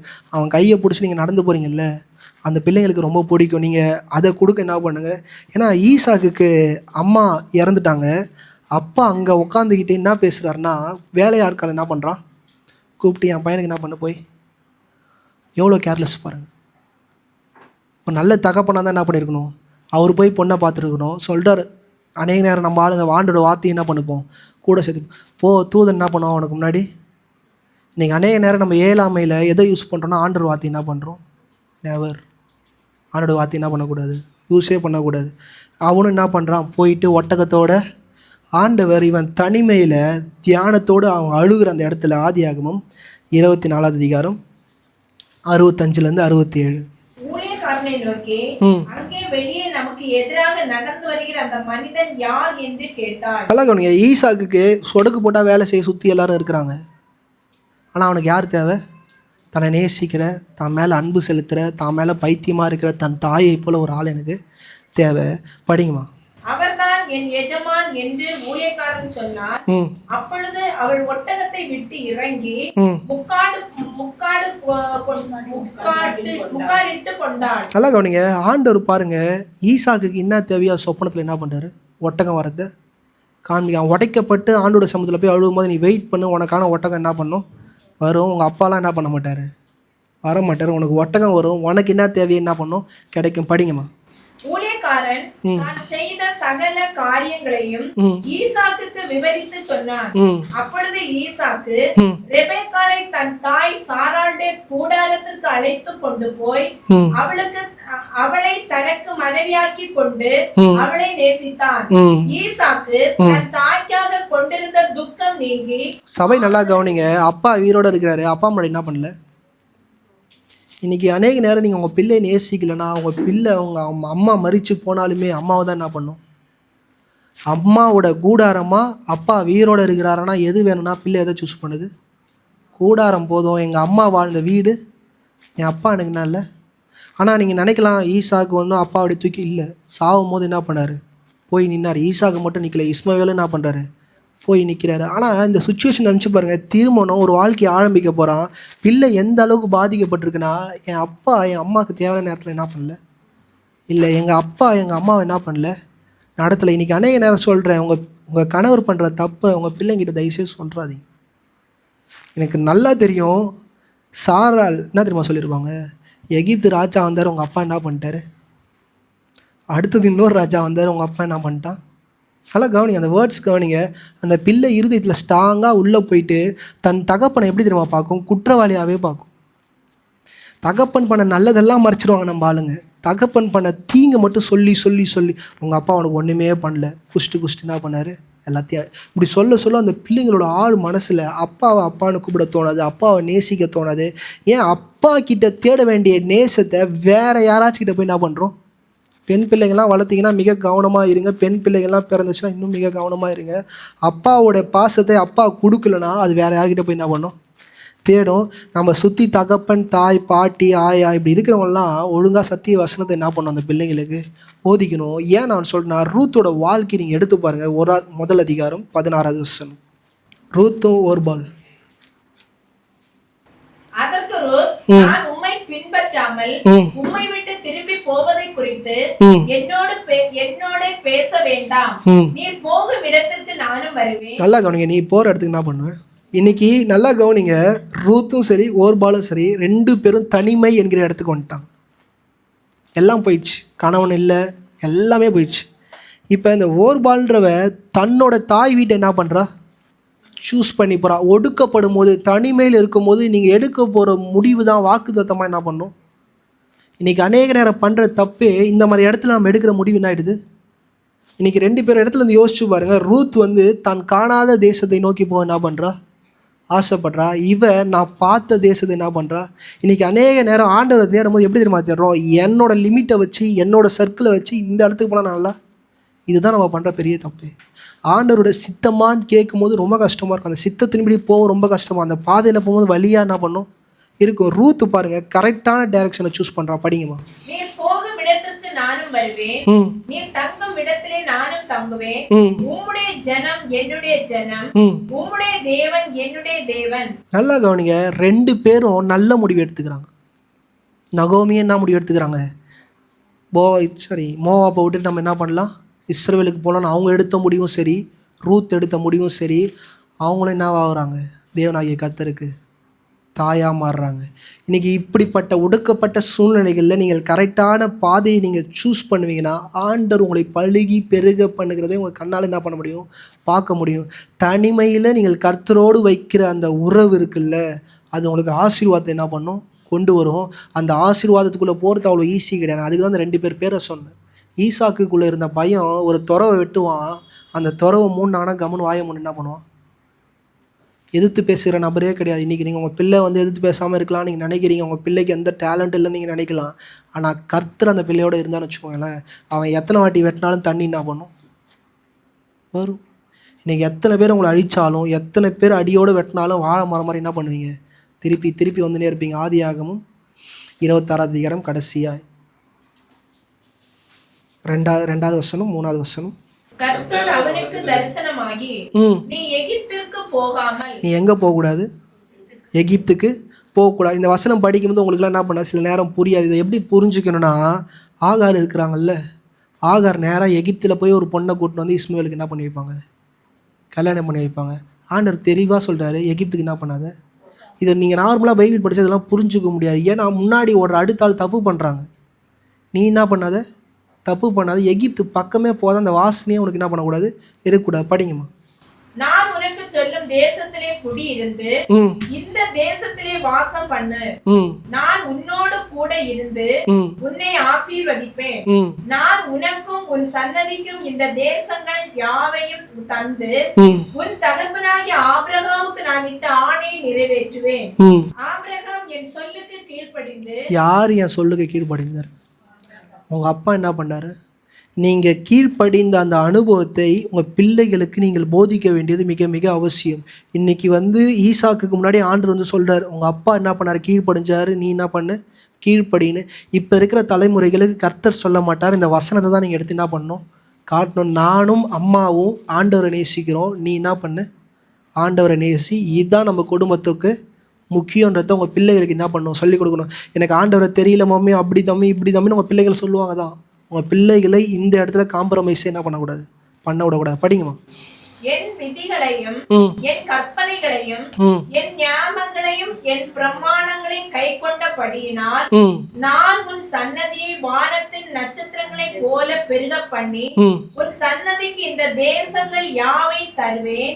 உன் சன்னதிக்குள் பூமியில் உள்ள சகல ஜாதிகளும் ஆசீர்வதிக்கப்படும் என்றார். நம்மளுடைய சந்ததி என்ன ஆகுமா, ஆசீர்வதிக்கப்பட்டு இருக்குமா. கடைசியாய் 12வது வசனம். ஈசாக்கு அந்த தேசத்திலே விதை விதைத்தான். கர்த்தர் அவனை ஆசீர்வதித்ததினால் அந்த தேசத்தில் 100 மடங்கு பலன் அடைந்தான். நல்லா கவனிங்க, யார் ஆசீர்வதிக்கணும்? விதையை நம்ம விதைச்சிடலாம், விதை விதைக்க நமக்கு திறமை இருக்குது. ஆனால் விதை முளைக்கணும், நம்ம பண்ணுகிற காரியம் வந்து பெருகணும்னா அதுக்கு யாரோட ஆசீர்வாதம் வேணும்? இன்றைக்கி ஈசாக்குக்கு ஒரு நாளும் கிளைம் பண்ணல என் அப்பா சரி கிடையாது. அன்றைக்கி அடிக்கடி நான் சபையில் சொல்கிறேன், உங்களோட சுற்றி உங்கள் சூழ்நிலையை பார்த்து சரியில்லை சரியில்லை சரியில்லைன்னும் போது நீங்கள் யாரை சரியில்லைன்றீங்கன்னா ஆண்டவர் என்ன பண்ணுறீங்க, சரியில்லைன்றீங்க. நான் அதுக்கு தான் அந்த சாட்சியை சொன்னேன், அந்த பாஸ்டரோட சாட்சி சொன்னேன். ஆண்டவர் சரியில்லை ஆண்டவர் சரியில்லைன்னு சொல்லிக்கிட்டு இருக்கும் போது தன் தாய் அந்த தவறை பண்ணாங்கன்னும் போது என்ன பண்ண முடிஞ்சுது, அவரால் மன்னிக்க முடிஞ்சுது. ஆனால் அதுவே கர்த்தர்னும் போது நம்மளால் என்ன பண்ண முடியல, மன்னிச்சிக்க முடியல. இன்றைக்கி சொல்கிறேன், ஆண்டவர் ஒரு காரியத்தை உங்கள் வாழ்க்கையில் உண்டு பண்ணாருன்னா அது மேலான இடத்துல தான் என்ன பண்ணுவார், நிச்சயமாய் கொண்டு போய் சேர்ப்பார். இருக்கிற இடங்களில் கண்களை மூடி